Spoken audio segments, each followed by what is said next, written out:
जिथे सकाळचा सूर्य उगवतो, नुसता प्रकाश घेऊन नाही, तर मेहनतीचा, आशेचा आणि निसर्गाशी नात्याचा उजेड घेऊन.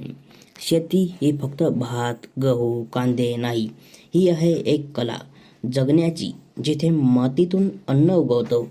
ब्लॉग स्टार्ट केला, पण तू कॅमेरा ऑन केला की नाही? हा, भाऊ केला ना कॅमेरा ऑन.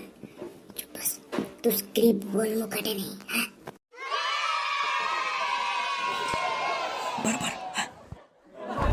माळरानं, नदी, झाडं, बकऱ्या, रानफूल ही सगळी निसर्गाची गुपित आहेत.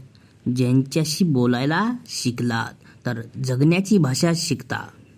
आता हे सगळं ऐकून वाटत असेल की मी काय साहित्य संमेलनात बोलतोय काय, पण नाही रे भाऊ, मी तर शेळ्यांसाठी चारा आणतोय. नमस्कार, मी राणा, शेतकरी ब्लॉगर, ज्याचा कॅमेरा हे साक्ष आहे की मातीच्या गोष्टीचं शूटिंग पण भारीच होतं. मी जेव्हा ब्लॉग करतो ना, तेव्हा लोक म्हणतात हे काय इंस्टा रील नाही वाटत. मी म्हणतो हो, हे रील नाही, हे रिअल आहे.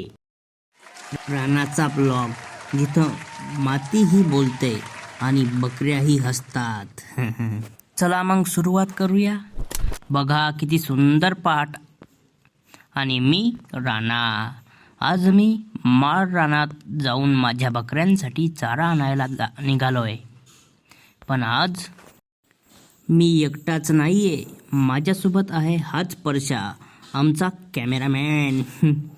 आता तुम्ही म्हणसाल हे का आहे माझ्या हातात?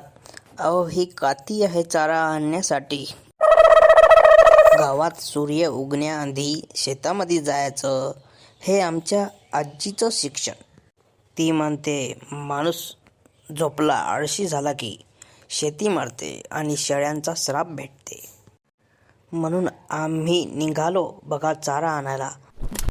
ही आहे आमची शेती, आमचं जंगल, आणि इथे आम्ही जगतोय, चारा आणतोय.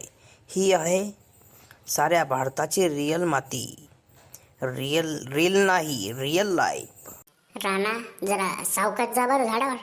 तुला माहिती आहे ना मागं कसा पडला होता तू? हा बाबू, हा कसं झालं मग? जुन्या गोष्टी काढू नको ना परच्या. तुला काय नसलेले उद्योग सुचतात बाबा.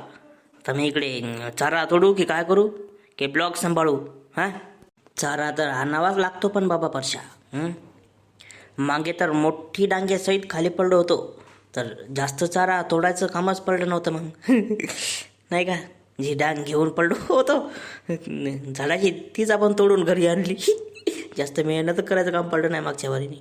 हा, कंबड्डा मोडला असतं तुझं, मग समजलं असतं तुला. बघा मंडळी, असं असते आमचं जीवन.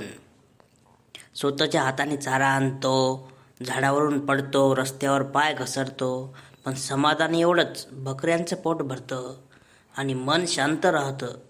कोणतंही टेन्शन नाही राहत, ना कोणाची गुलामी. बस आपण आपल्या शेळ्या.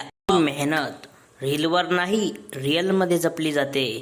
गावातलं जीवन असंच असतं, सोपं नसतं पण खरं असतं. अरे राणा भाऊ, पण हे खरं सांग ना आपल्या ऑडियन्सला, चारा जास्त झाला की शेळ्या पण माणसासारखे चवणे करतात. चबऱ्या वाहनाच्या, तू मधातून मायला असाच घोळ करून टाकतो सगळा. काय पच्चा पच्चा करून राहिला तू? मित्रांनो, बकऱ्याला चारा आणणं म्हणजे आमचं कर्म, पण व्लॉग करणं म्हणजे आमचं प्रेम. आणि पाहत रहा गावचे जीवन, गावची माणसं आणि आपुलकी. भेटूया व्हिडिओमध्ये परत एकदा नवीन विषयासह. तोपर्यंत धन्यवाद. तर तुम्हाला व्हिडिओ आवडला असेल तर लाईक करा, शेअर करा, सबस्क्राईब करा आणि आम्हाला नवीन नवीन विषय सुचवा. आता पुढील व्हिडिओ कोणत्या टॉपिकवर बनवू आम्हाला प्लीज कमेंटमध्ये सांगा.